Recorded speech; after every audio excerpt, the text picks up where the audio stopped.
One day, Edward was talking to Trevor when Douglas steamed by. He was pulling a train of heavy coal trucks. "Come on, Edward. Stop gossiping in the sun when there's work to be done." Later, Edward spoke to Douglas. "Trevor and I are old friends, and you and he have a lot in common too." "Och, aye," quizzed Douglas. "And what'd that be?" "Scrap," said Edward quietly. Douglas gasped. "Don't mention that word. It makes my wheels wobble."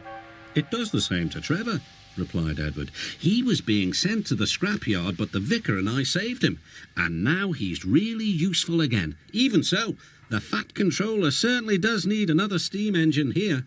"Aye, and quickly," sighed Douglas. That night, Douglas was still working.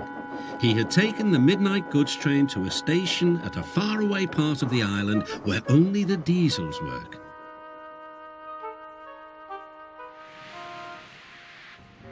He was just shunting, ready for his return journey, when... "That sounds like a steam engine," he thought. The hiss came again. "Who's there?" asked Douglas. A whisper came.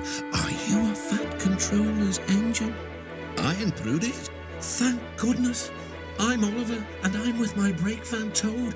We've run out of coal and have no more steam." "But what are you doing?" "Escaping." "From what?" "Scrap."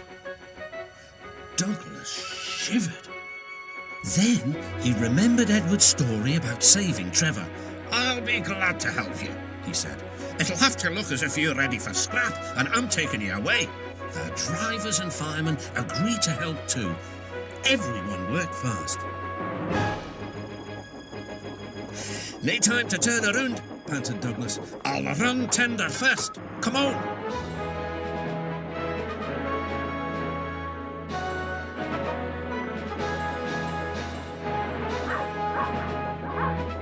But before they could clear the station, they were stopped. "Aha!" exclaimed the foreman. "A Great Western engine and a brake van too. You can't take these." "Ah, but they're all for us," said Douglas's driver. "See for yourself." The foreman looked all over Oliver. "Seems in order." "Right, away, guard."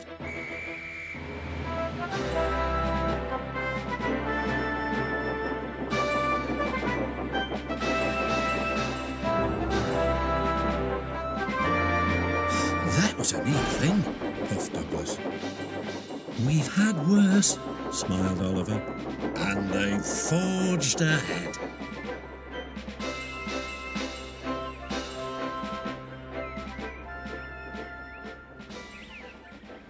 It was daylight when their journey ended. "We're home," cried Douglas. "Shh," said his driver. "There are the works. We'll find a place for Oliver." Oliver said goodbye and thank you, and Douglas puffed away.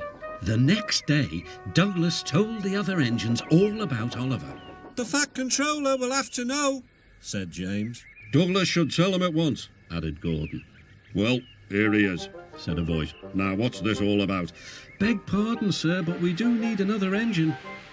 "Yes, sir," ventured Gordon. "A steam engine, sir." "I'm afraid that unless one is saved from scrap, there's little hope." "But, sir," burst out Douglas, "one has." "Yes, indeed, and thanks to you, Douglas, he is now at our works. Oliver is just what we need for Duck's branch line."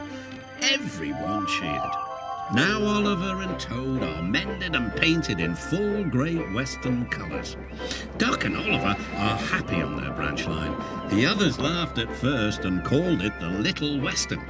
Duck and Oliver were delighted, and so the Little Western it will always be.